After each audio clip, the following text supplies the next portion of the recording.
마태복음 18장 21절부터 끝절에 있는 말씀 제가 봉독합니다. 그때에 베드로가 나와 이르되 주여 형제가 내게 죄를 범하면 몇 번이나 용서하여 주리이까 7번까지 하오리이까? 예수께서 이르시되 내게 이르노니 7번뿐 아니라 7번을 70번까지라도 할지니라. 그러므로 천국은 그 종들과 결산하려 하던 어떤 임금과 같으니 결산할 때에 10,000달란트 빚진 자 하나를 데려오매 갚을 것이 없는지라. 주인이 명하여 그 몸과 아내와 자식들과 모든 소유를 다 팔아 갚게 하라 하니 그 종이 엎드려 절하며 이르되 내게 참으소서 다 갚으리이다 하거늘 그 종의 주인이 불쌍히 여겨 놓아 보내며 그 빚을 탕감하여 주었더니 그 종이 나가서 자기에게 100데나리온 빚진 동료 한 사람을 만나 붙들어 목을 잡고 이르되 빚을 갚으라 하며 그 동료가 엎드려 간구하여 이르되 나에게 참아주소서 갚으리이다 하되 허락하지 아니하고 이에 가서 그가 빚을 갚도록 옥에 가두거늘 그 동료들이 그것을 보고 몹시 딱하게 여겨 주인에게 가서 그 일을 다 알리니 이에 주인이 그를 불러다가 말하되 악한 종아 내가 빌기에 내가 내 빚을 전부 탕감하여 주었거늘 내가 너를 불쌍히 여김과 같이 너도 내 동료를 불쌍히 여김이 마땅하지 아니하냐 하고 주인이 노하여 그 빚도록 그를 옥졸들에게 넘기니라. 너희가 각각 마음으로부터 형제를 용서하지 아니하면 나의 하늘 아버지께서도 너희에게 이와 같이 하시리라. 아멘. 베드로가 궁금한 것이 있었습니다. 그래서 예수님께 정말 늘 궁금했던 그 한 가지를 여쭈어봅니다. 다른 사람의 허물을 용서하기를 몇 번까지 용서하면 잘하는 걸까? 그러면서 7번으로 딱 정해가지고 여쭈어봤습니다. 다른 사람이 나한테 잘못할 때 7번 정도 용서해주면 좋을까요? 하고 정말 우리는 대개 3번 정도 나가잖아요. 3번 정도 내가 참는다. 그렇게 말들 하는데 베드로는 7번으로 높였습니다. 그래서 칭찬 들을 수 있을 것 같았어요. 그래서 7번 정도 용서해주면 좋을까요? 하고 여쭤봤습니다. 그랬더니 예수님께서 하시는 말씀이 7번뿐만 아니라 7번을 70번까지라도 용서해야 된다. 그런데 꼭 77에 49, 490번으로 딱 자르는 얘기가 아닙니다. 무한대로 용서하라는 말씀이지 숫자를 세가지고 달력에 표시하라는 얘기 아닙니다.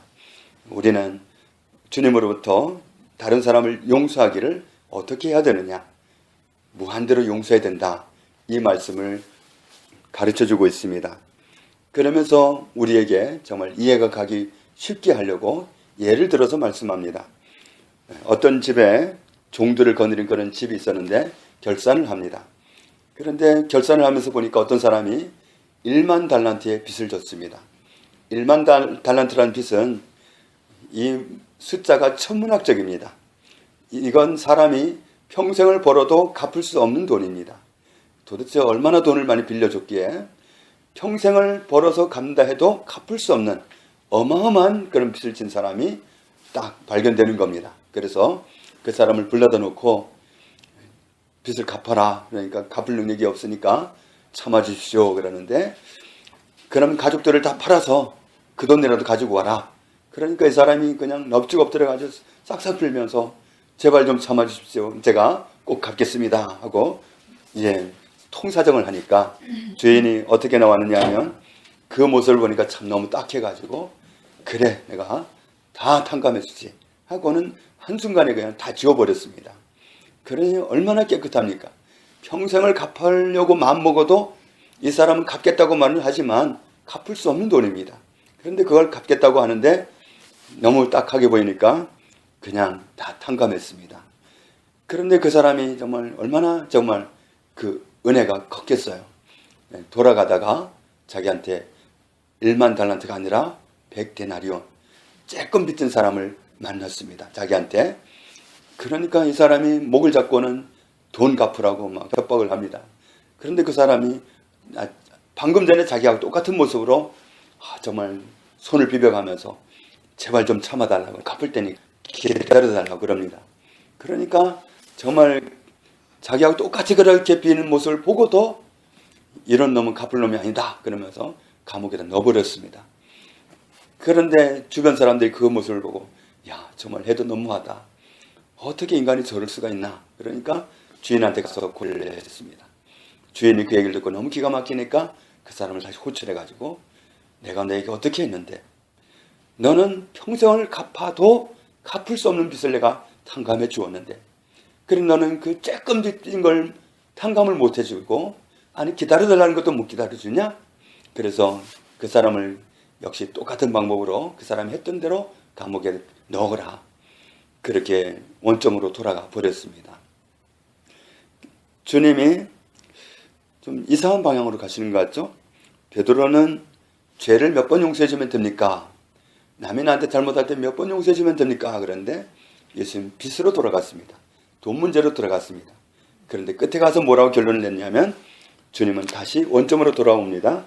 35절 말씀 같이 읽겠습니다. 너희가 각각 마음으로부터 형제를 용서하지 아니하면 나의 하늘 아버지께서도 너희에게 이와 같이 하시리라. 아멘. 마찬가지다.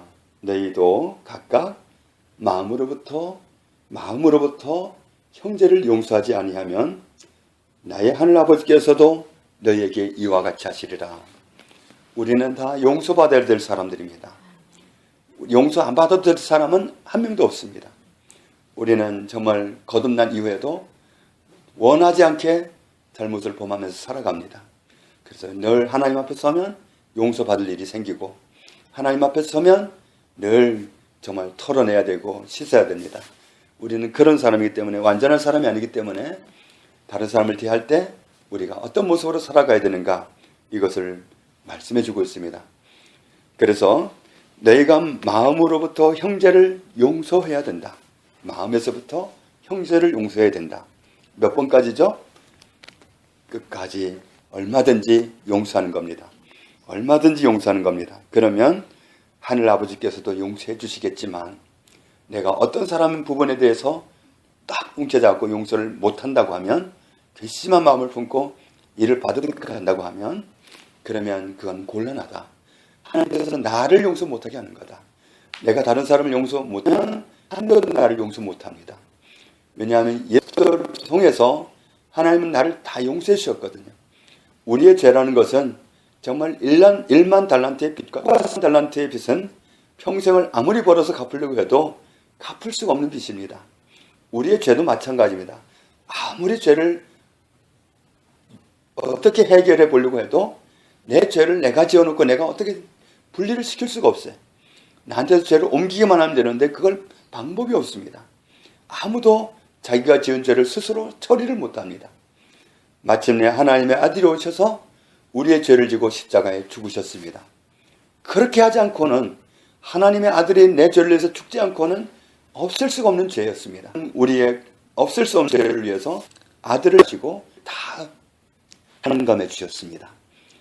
그래 고린도후서 보면 하나님은 심지어 우리의 죄를 우리에게 돌리라. 그래서 모든 죄가 넘어갔고 거기에서 해결된 사실을 인해서 하나님 우리를 화목하다. 하나님은 우리를 벌하시지 않습니다. 모든 죄를 다 탕감하셨기 때문에 그래서 예수님 안에 있으면 우리는 죄에 대해서 아무런 추궁도 받지 않습니다.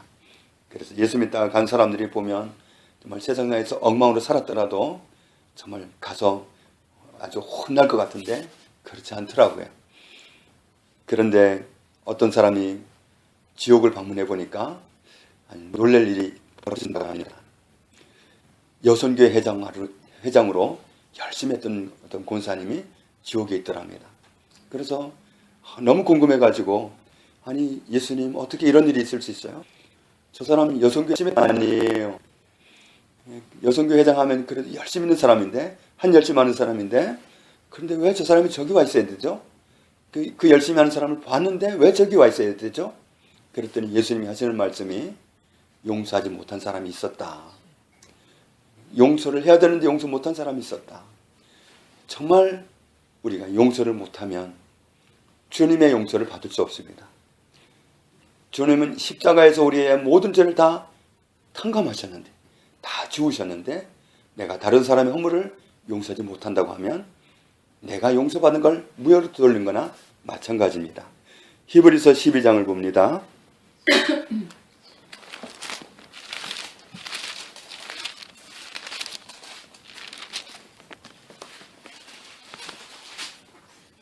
히브리서 12장 14절입니다.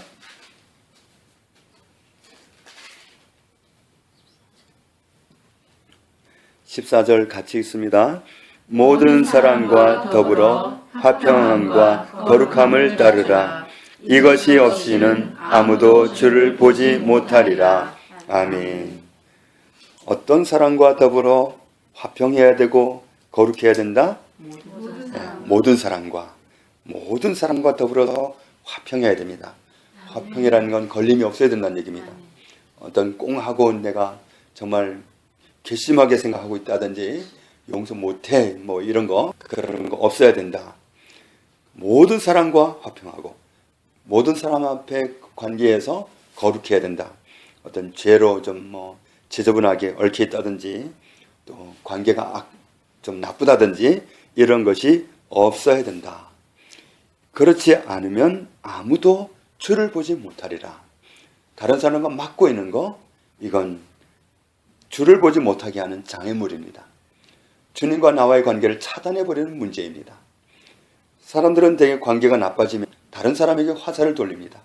손가락질을 하면서 아무개 때문에 너와 내가 하나 될 수 없다. 화목할 수 없다. 그러면서 다른 사람에게 탓을 하면서 관계를 차단하면서 나는 아무 잘못이 없다고 생각하기가 쉽습니다. 그러나 용서하지 못하는 게 나의 문제입니다. 하나님은 모든 사람과 더불어서 이렇게 살아가라고 명령하셨기 때문에 우리는 그렇게 해야 됩니다. 하나님은 나의 모든 허물을 다 탕감하셨기 때문에 모든 사람의 허물을 십자가에 다 처리하셨기 때문에 다른 사람의 허물도 십자가에서 보아야 됩니다. 다른 사람의 잘못도 십자가에서 보아야 됩니다. 저 사람이 그런 허물이 있기 때문에 주님이 십자가에 달리신 겁니다. 우리가 다 그런 허물이 있기 때문에 주님이 오신 겁니다. 우리라면 주님이 오실 일이 없었습니다. 저 사람만? 아닙니다. 나도 포함됩니다. 우린 다 허물 있는 사람들입니다. 그래서 운전하다 다른 사람이 잘못하는 걸 보면 저는 그런 생각이 들더라고요. 나도 운전하다가 잘못할 수 있는데 그러다 보니까 그냥 관용이 되더라고요. 우리 마찬가지입니다. 나도 잘못을 다시는 안 지을 수 있는 사람이라면 그러면 까짓 거 가죠 뭐. 그러나 그럴 수 없는 사람이잖아요. 우리는. 나도 역시 살아가면서 완전할 수 없고 허물이 있습니다. 나는 선한 일을 하려고 했고 선한 말을 하려고 했는데 나는 내 주장을 세웠을 뿐인데 다른 사람은 상처받고 다른 사람은 나 때문에 마음 아파할 수도 있습니다. 나의 고듬이 나의 정직이 다른 사람을 멍들게 할 수도 있습니다. 의도하지 않았지만 그럴 수가 얼마든지 있습니다. 그러니까 내가 다른 사람을 무수히 용서해야 되는 건 너무도 당연한 얘기입니다.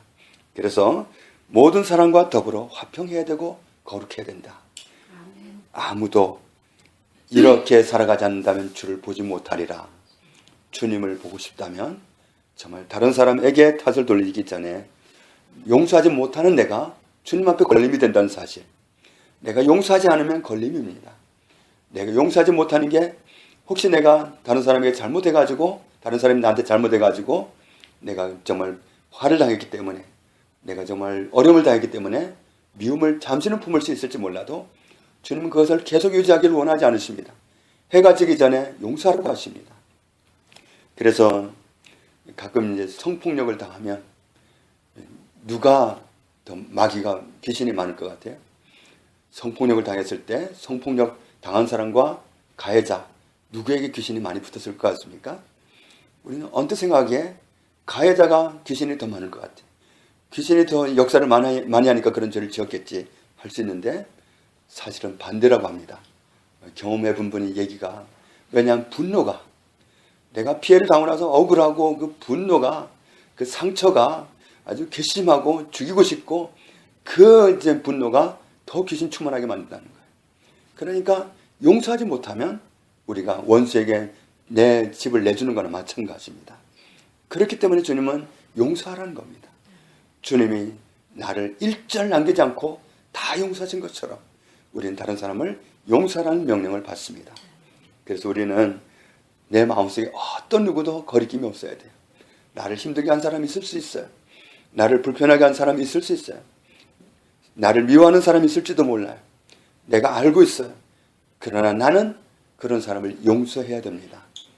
하나님, 저는 아무개를 용서합니다. 그렇게 선포해야 돼요.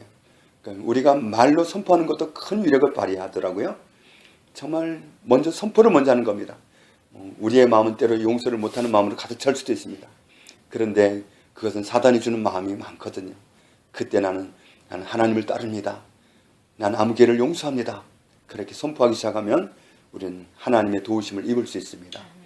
정말 아무도 거리낌이 없어야 되고 누구도 용서 못하는 사람이 없어야 된다. 그래야 우리가 뜨거운 데 안 갑니다. 정말 쾌적한 환경으로 가야지 지나치게 뜨거운 데 가는 건 정말 고통입니다.